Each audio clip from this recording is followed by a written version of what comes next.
नमस्कार मंडळी, मी श्रद्धा आणि माझ्या आजच्या ब्लॉगमध्ये मी तुमचं पुन्हा एकदा स्वागत करते। तर गेल्या ब्लॉगमध्येच मी म्हटलेलं की माझा 9 मंथ चालू आहे आणि मला कधी ॲडमिट व्हावं लागेल डिलिव्हरीसाठी।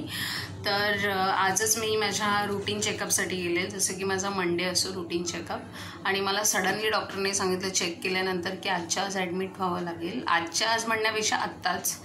तर त्यासाठी माझी काहीच तयारी झालेली नव्हती, कारण एक गोष्ट म्हणजे मी मेंटलीसुद्धा प्रिपेअर नव्हतो आणि दुसरी गोष्ट की मी काही बॅग पॅकिंग वगैरे असं काही केलेलं नव्हतं। आणि तर मी आता त्यासाठी घरी आले आणि मी आता इथून बॅग पॅक करून पुन्हा हॉस्पिटलला जाणार आहे। तर आज मी बॅगमध्ये काय काय ठेवणार आहे, ज्या मोस्ट इम्पॉर्टंट गोष्टी असतात त्या मी आज तुमच्याबरोबर शेअर करणार आहे।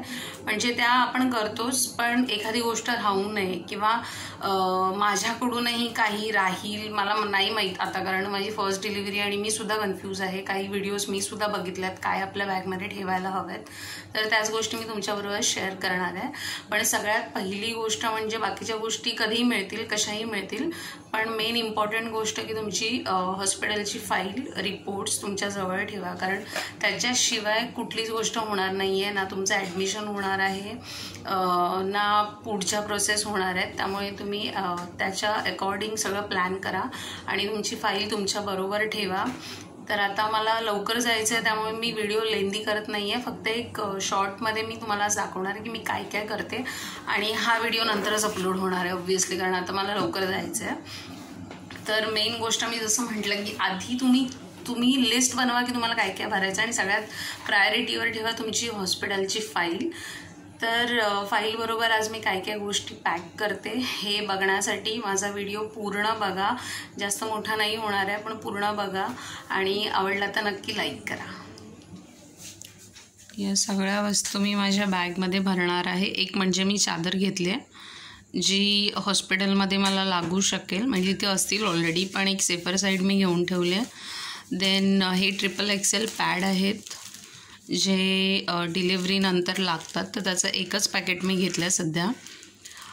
हे अंडरगार्मेंट्स आहेत, आणि ज्या ज्या वस्तू मी दाखवते नॉट नेसेसरी की तुम्ही या ठेवा, but as per your choice, but त्या असणं गरजेचं आहे। ते अंडरगार्मेंट्स आहेत। टॉवेल आहे जे मला लागणार आहे, आणि आता कोरोनाच्या काळात तुम्ही दुसऱ्या कोणाच्या वस्तू वापरू नका, सो स्वतःचं जितकं होईल कॅरी करा।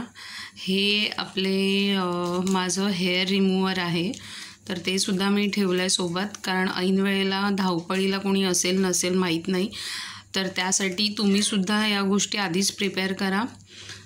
हे हेअर रिमूव्हर आहे, हे कोलगेट आहे छोटंसं, कारण आपल्याला जास्त दिवस राहायचं नाही आहे, त्यामुळे मी छोटंसंच घेतलं आहे।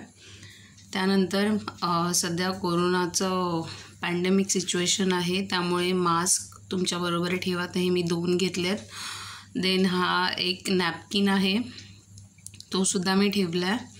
त्यानंतर इथे मी हे सॅनिटायझर आहे, तर हे असणं खूप इम्पॉर्टंट आहे तुमच्याबरोबर, एक सॅनिटायझर। त्यानंतर मी खोबरेल तेल, जे व्हर्जिन कोकोनट ऑइल आहे ते मी कॅरी करणार आहे, कारण एक तर डिलिव्हरीनंतर ते तेल वगैरे लावायचं असतं असं मी ऐकलेलं आहे, तर त्यामुळे ते, आणि एक बॉडीला पण ऑइलिंग होऊन जाईल त्याच्यानंतर, त्यामुळे मी हे घेतलेलं आहे। देन हे फीडिंगचं गाऊन आहे, हे फीडिंगचं गाऊन जे की मला डिलिव्हरीनंतर लागेल, गरजेचं आहे, त्यामुळे हे मी एक ठेवलं, आणि हे एक नॉर्मल गाऊन आहे। अशा प्रकारे 2 गाऊन मी घेतलेत। त्यानंतर हा माझा फीडिंग ड्रेस आहे, आणि हे सगळं मी हॉस्पिटलमधून निघताना घालणार आहे, आणि हे मला नंतर उपयोगाला येणार आहे जेव्हा मी माझ्या मम्मीकडे जाणार आहे याच्यानंतर। मग एक हा आहे, आणि हा आहे टी शर्ट, आणि ही पॅन्ट, हे सुद्धा फीडिंगचंच आहे। तर हे फीडिंग, आणि या 2 ओढण्या आहेत, दुपट्टा आहेत, म्हणजे जर मला तिकडे बाळाला जे रॅप करतात, गुंडाळतात, त्यासाठी मी सेफर साईड त्या 2 कॉटनच्या ओढण्या घेऊन ठेवल्यात, आणि चादर मगाशी मी दाखवल्याप्रमाणे, आणि सगळ्यात इम्पॉर्टंट गोष्ट ही फाईल।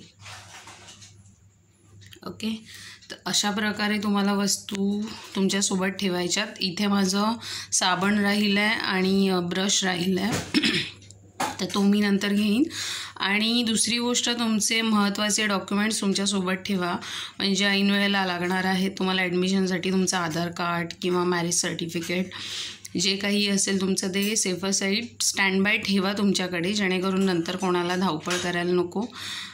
आणि येस, याच्यामध्ये आणि काही राहिलं असेल माझ्याकडून तर तुम्ही स्वतः ॲड करा, जे मला नंतर आठवेल तर मी घेईन.